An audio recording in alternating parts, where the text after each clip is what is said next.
This guy's here because he's a bad guy. Oh, I've got to walk so fast. We have all these extra Americans. Western society is just going to have to accept that some people have not been carried by the river of economic growth, but that they are drowning in it. I want to take a moment to thank my long-term subscribers. You have really helped me to push through these early days of the channel. And also, I want to welcome all of my new viewers and thank you for your interest and intrigue in these topics. So without further ado, let's get into it. Hey YouTube, Alex here, and in today's video, I want to answer the question, why do some Western people have anti-expat attitudes? And the first point here is that some expats do cause trouble. I talked about this in a couple of videos today. You can go and look up expats getting in trouble or expat arrested, and you'll find quite a few examples of expats who have broken the law and are facing serious trouble. And this is regardless of the country that you're looking at. Happens in every country. While it's not illegal, I have seen some expats losing their patience here in Thailand. They have brought the wrong attitude. They brought a Western attitude to Thailand. I've seen it numerous times. The example that best comes to mind to me is when I'm walking down a street in Chiang Mai and I see some Western tourist walk by me really fast and then stop and look around, look at their phone, and then I end up walking past because they don't know where they are. And then rinse, repeat. All of a sudden they come charging past me again. Oh, I've got to walk so fast. And rinse, repeat. This has happened to me 3 or 4 times with the same person from the West. It's just so obnoxious. Why can't you just admit that you're lost and you need help? Stop and actually figure out where you're going. Why is it that you rush and then stop? It's like the tortoise and the hare. They're in such a hurry to win the sidewalk competition that they end up acting really obnoxiously in a way that would be acceptable in the West. You can be rude to people in the West. That's just the way Western people have become accustomed to life, especially with traffic. You look at the way people treat each other in traffic and on the road. You also look at the Pattaya Flying Club, which definitely doesn't help with the impression of expats. This is why it's important to adjust to your new country, to be respectful of the culture, the laws, requirements, the expectations that are different from your home country in the West. And I always refer to Western expats because I can look at the stats of my viewers and the vast majority are from the United States, the United Kingdom, Canada, Australia. Because I speak English, while there are plenty of non-Western expats, I would imagine many of them are not going to understand what I'm saying. Number 2 cause for anti-expat attitudes is what I call utopian totalitarianism, also neo-Puritanism. This idea or set of beliefs can cause a lot of harm. What is utopian totalitarianism? Well, if everybody would just do what I say and follow my rules, then the world would be a utopia. You see this in 1930s Germany. I'm sure many of my audience being global travelers, that they could see examples of this in other countries throughout history. It's dangerous because the sacrifices that they believe society should make for their utopia often involve a lot of consequences, potentially even passing for a lot of people. The idea being that if you're not on board, if you're not one of the good guys, you're one of the bad guys and you need to be done. If I actually know an individual who used to be extremely progressive, who is now a Christian nationalist, and you can't make this stuff up. Now this individual would probably say something like, oh, I woke up to the reality. What hasn't changed about their belief system is the utopianism. They went from a utopian progressive to a utopian Christian nationalist. Now the point of this video is not to bash one side or the other. It's meant to point out the cognitive dissonance there of people who so strongly believe in utopianism and idealism, they can't accept that reality is neutral. Reality is not loaded to one side or the other. It's not this emotionally charged, I'm suffering so bad, but if I just got my way, everything would be right. How do you know that? There's a number of times in my life where I've gotten exactly what I wanted, and it was the worst thing for me. What is the fundamental belief of these neo-Puritans? Well, they believe that Western culture, specifically their own interpretation of Western culture, is superior to all else. They believe that they know it all and that expats, by leaving the country, are poo-pooing on this idealism. If the West is utopian, why are there hundreds of thousands of people on forums trying to figure out how to get out alongside hundreds of thousands of others who have already managed to leave? The final point why neo-Puritanism does not work is that these people want to stack rank victims. They want to look at people's money and skin color and all these other other arbitrary factors and try to compare them. I'm a man, but I'm brown, so where do I fit into this? It's just ridiculous. It's a waste of time. It's people who don't have something better to be doing or are so overwhelmed by negative emotion, they spend most of their time wrangling with all of their infinite desires, and they won't give them up in an effort to find peace. The number 3 issue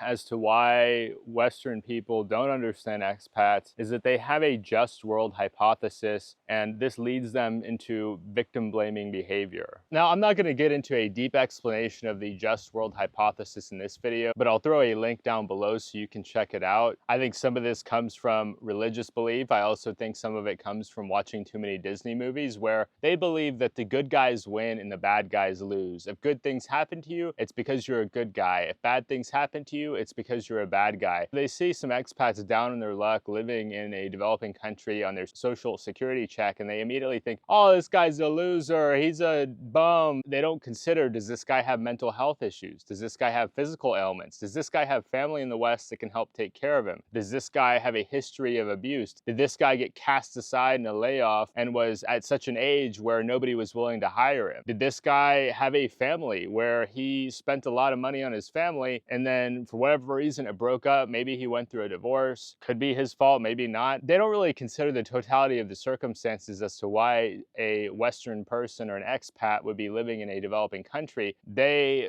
go with the phrase loser back home because it's a way to calm their feelings down. Oh no, this guy's here because he's a bad guy. We're good guys, and that's why we're in the West and he's in the developing world. Now, people do this to avoid having to cope with harsh reality, to consider the fact that a good guy might have lost or a bad guy might have won totally just shakes the foundation of their ability to cope with reality. You see a lot of these mental gymnastics in the West. It's really unfortunate. Now, we don't live in a mean world either. I'm not going to sit here and say, oh, the world is out to get you. Trying to run on that presumption is a recipe for victim blaming. I've seen it in my own family. Oh, this woman got assaulted because she dressed in a certain way. No, that's not the case. The reason she got assaulted is there's some really bad guys out there who don't belong in polite society and should be locked up. If we live in a just world, why do we have jails? The number 3 point is that a fair amount of these people that have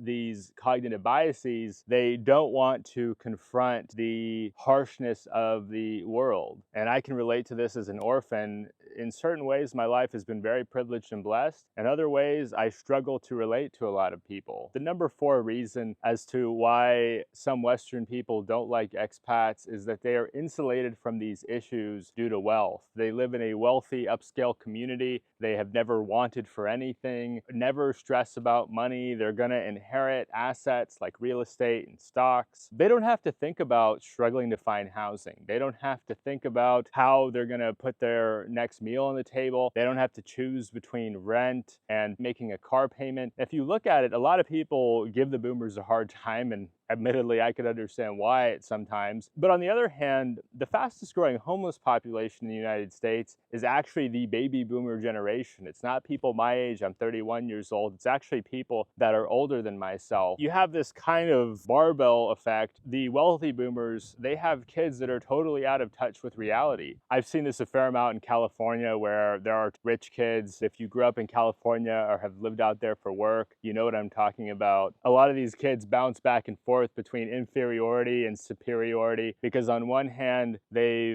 have grown up in elite institutions, neighborhoods, etc. On the other, they often wonder, am I here based on my own merits? Even Joe Rogan has talked about this. These people have never interacted with a homeless person outside of get off of my sidewalk. They have no idea what led that person to be there in that circumstance. They just assume, it's a personal responsibility. We live in a rich house because we're awesome and he lives there because he's not. They don't have to think about it. They really don't have to consider it. They don't have to look at deeply into the matter. They wish that the people would just disappear. They believe we have all these extra Americans that shouldn't be here, and if they would just go away, our property values would keep going up. We wouldn't have to pay taxes to take care of these people. They don't understand the expat that gets maybe $2,000 a month from Social Security in high cost of living areas, even medium cost of living areas. They're trying to choose between, do I pay my rent or do I buy food? Can I live in a bad neighborhood and save some money to pay for other things? They're not faced with these choices. They're faced with, do I want steak or lobster tonight? The fifth and final point here, I think they're secretly jealous of that sense of community a lot of expats have. A lot of expats come over here and they're lonely and they're isolated. They have drifted apart from their relationships. They have lost friends due to old age or people needing to move for a job. And they see these expats living in a safe community. They have healthier food to eat. They've got some friends that are their own age that have left for probably similar reasons that they did. They feel that they have cheated the system, but also they're jealous. They live in their castle in the hills in the West. They are isolated from a lot of problems in the West, but not only are they isolated from problems, they're also isolated from social connections. Some of the loneliest people I've ever known have been wealthy people in the West because, especially if they grew up wealthy, they never had to learn how to work with other people. And I see this all the time in the West. The wealthy guy will come down from the castle in the hills to interact with the peons for whatever reason. They just don't know how to interact. It's just outside of their comprehension to understand the problems of other people. And some will say, oh, this is only a California thing. Not at all. I grew up in Tennessee and I saw it all the time in Tennessee. Where I grew up in Tennessee, we had a pastor in front, to the left, to the right, and behind us. None of them talked to each other. And I always asked my grandma, why do they not talk to each other? Aren't they all Christians? She would say, oh yeah, they're all Christians, but they all belong to different churches and they're competing with each other for membership. They're also in these leadership positions where it would look really hypocritical for them to be hanging out with people who don't have the truth, who don't understand Christianity the way they conceptualize it. And so there is this sense of jealousy, I think, where Western people look at their neighborhoods. In many cases, they're not friends with their neighbors. Let's set aside close-knit urban communities and look at suburbia where a lot of people do live. They don't talk to their neighbors. I know one channel I follow, I'm not going to name it, they mentioned they didn't meet their neighbors for over 3 years after they purchased their house. And the only reason they met their neighbors was that they both happened to be in their front yards at the same time. This is very common in the West, and I think a fair amount of Western people are jealous when they see expats hanging out with other people that also come from their country or perhaps a similar Western country. They're enjoying good food, they're smiling and laughing, they're in good shape, they've got a bright disposition because they're getting a lot of this wonderful sunlight. They're able to have a romantic relationship and they just live this lifestyle that used to exist in the West a long time ago, but really just doesn't seem to exist in the present. Thank you so much for watching until the end. I really appreciate your support. If you agree with the points made in this video, give us a thumbs up. If you disagree, feel free to give us a thumbs down. If you want to see more content like this, please subscribe to the channel down below. It is free to subscribe. Comment if you have